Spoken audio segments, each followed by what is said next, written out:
What will never be the same again once the pandemic is over? Time spent with my kids. Pre-pandemic I would leave the house 5 days a week at 6:15 a.m. to commute to the office, usually before anyone else in my house is awake. And I'd get home most evenings just in time to put them to bed. I'll never go back to that. The past 8 months I've actually seen my boys grow up in front of my eyes and I get lots of quality time with them every day, even with work from home. I know now what I was missing. Most of the mom and pop stores in my town are gone forever.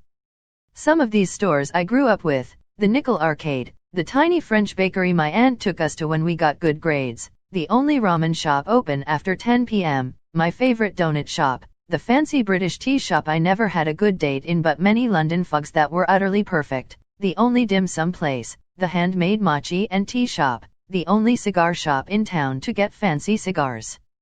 I lament the death of all these tiny businesses I took for granted. I always thought they'd be around. Now my community is left with just brand-named box stores, no more originality and flavor. Just closed Scary's buildings surrounded by a garishly lit Denny's, Olive Garden, and Target. Obliviousness to how many things I touched between hand washings. Ask someone who did time, they'll notice all the stuff we got used to. A massive amount of people now know they can work from home. Office life. My company has already announced that once we are allowed to go back, we'd only be going once or twice a week. It seems many realized how feasible working from home is. My attitude towards my entertainment backlog. Previously I used to look at my PlayStation library or my Netflix list and think if I just had a few weeks off I could make a serious dent. I've had more than a few weeks off and my backlog seems if anything more endless. I'll probably be in the retirement home with that little voice in the back of my head going Peaky Blinders is meant to be good, should get on that. I will not take hugs for granted. Yep. My mom passed away unexpectedly in October. Because of my asthma, my mom took extra precautions around me and hugs were completely off the table. The last 2 times I saw her, I tried to hug her goodbye when I was leaving, and she said no. Of course I respected that, and we did an air hug. When I found out she died, the first thing that went through my head was the fact that I had not hugged her since January, and I never will again. There's millions of others in my shoes, and it's fucking heartbreaking. Standing next to someone after they sneeze. My bank balance, in the words of the great Tiger King himself, I'm never gonna financially recover from this. I am afraid that a lot of karaokes and spas in our country will go out of business. My definition of personal space. Drinking fountains. As a nursing assistant, I will be forever oh so hesitant to get near someone, particularly the elderly who like to cough directly at you, without my eye shield and mask. All-you-can-eat buffets. Costco free samples. Healthcare workers going to work without a mask on. Definitely took for granted seeing my co-workers' smiling faces during my long shifts. Shopping will continue to be mostly online and malls will likely die out faster than they were already going to.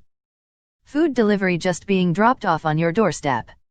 Remember when you had to go outside and make eye contact like some kind of person? No more, my friends. Just leave it outside and I'll get it when I'm ready. No more scrambling to find pants when you're half-baked and hungry. Blowing out the candles on your birthday cake. My faith in humanity. Movies, unfortunately. Cinema specifically. I'm sure a lot of production companies will take enormous losses or possibly file bankruptcy as no one is paying to go see movies anymore. The other issue being that no one can really make movies at the moment either. Travel bans all over, logistic issues, actors not able to be within close proximity to one another, and then all the post-production work that, for the most part, can't be done from home. Little to no support for creative arts jobs from governments around the globe. Artists encouraged to retrain in other sectors. It's devastating. I have the impression that people has shown their worst part and this will have consequences for long time. As a current college student, I am in favor of keeping recorded lectures. It's way more helpful than just having notes or slides.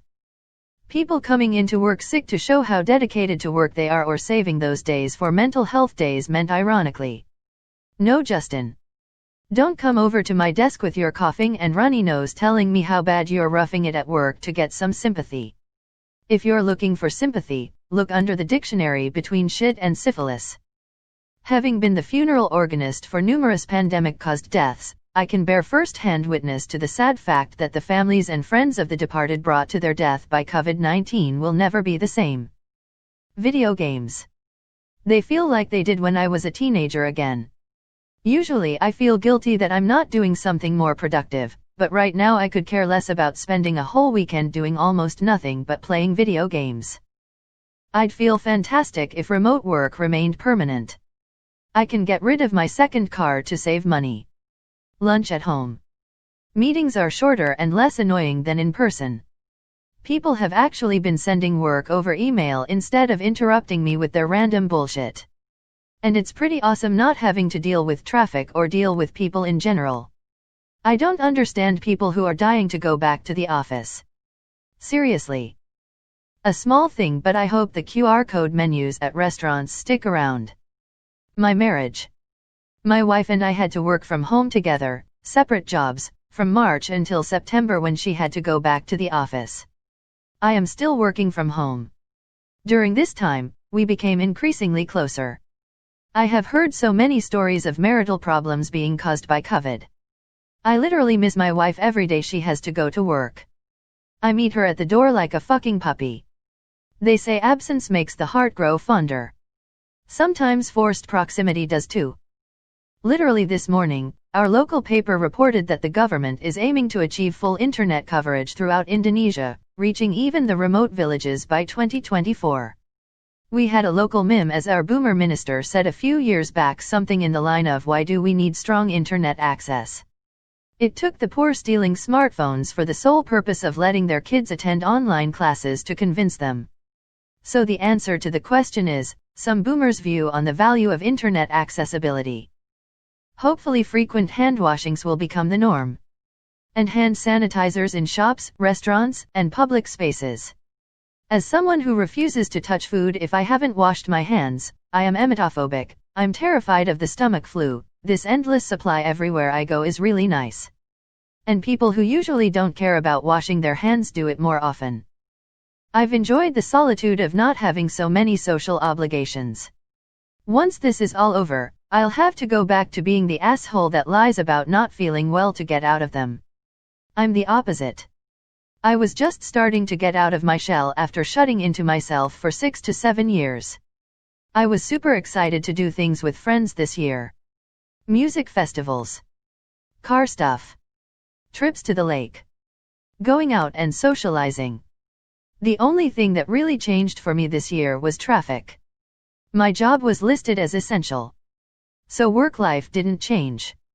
Thankfully I've kept in touch with those friends, but all of us have been saying recently it's good to get the gang together again the last couple times we hung out. Germophobia now becoming socially accepted and even encouraged. Thank goodness I got therapy for my germophobia years ago, else I'd be feeling so validated right now. I'd probably justify never leaving my house, never breathing unfiltered air, and never touching something with bare hands ever again. I often wonder what my therapist who helped cure me would be thinking right now. Scary time to be alive.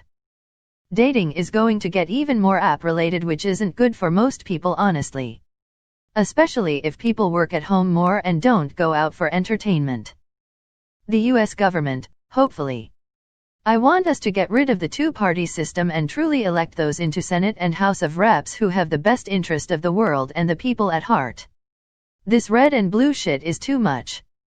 If it counts, but I was 3 months away from graduating. Most of us were waiting for the final goodbye event. It never came. Had to finish exams in online mode. Certificate came at CLG and had to collect M at your own pace. All of us were from different cities and some were from different states too. I was an extrovert, so I was one of the most emotional one about it. Here I couldn't even say final goodbye. God knows if we will meet ever again. My social life. I thought I had friends, but I've had 0 conversations with them since the pandemic shut schools down in March. And from what I've seen, I'm not the only one. Lots of people are finding out that their friends aren't actually their friends. It's kind of a depressing realization, honestly. I hope meetings like school board, PTA, church organizations, etc. will continue to at least have a Zoom option, if not stay entirely online.